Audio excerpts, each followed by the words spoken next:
wondrous one, and that's talking about Jesus Christ. So it's titled Onishe Iyanu. So it's a Yoruba song. Yoruba is a tribe in West Africa. So I'm going to be singing that, not just in West Africa, it runs up to Brazil and some other place. So as you listen, enjoy the melody. It will be a mixture of the Yoruba language and English language. A bit of Nigerian English, not Canadian one. Are you? Now, so let's go.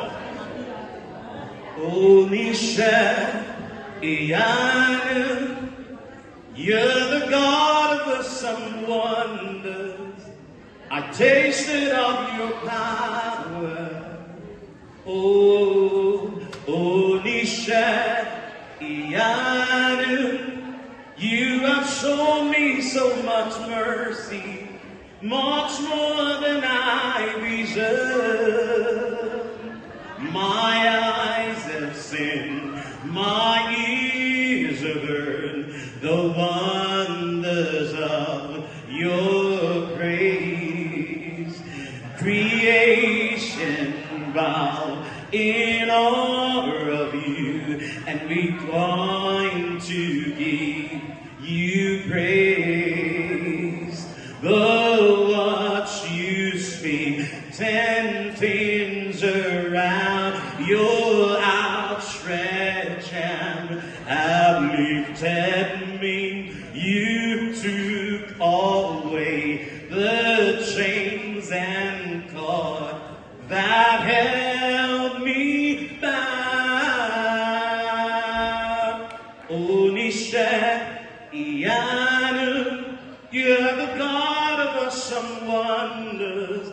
I tasted of your power. Oh, Onishe Iyanu, you have shown me so much mercy, much more than I deserve. Omnipotent, omniscient, the God who does great things. When I behold your mighty works, I cannot but give you praise. Though what you speak, turn things around, your outstretched hand have lifted us. You took away the shame and all that held us bound. Now listen. Oh,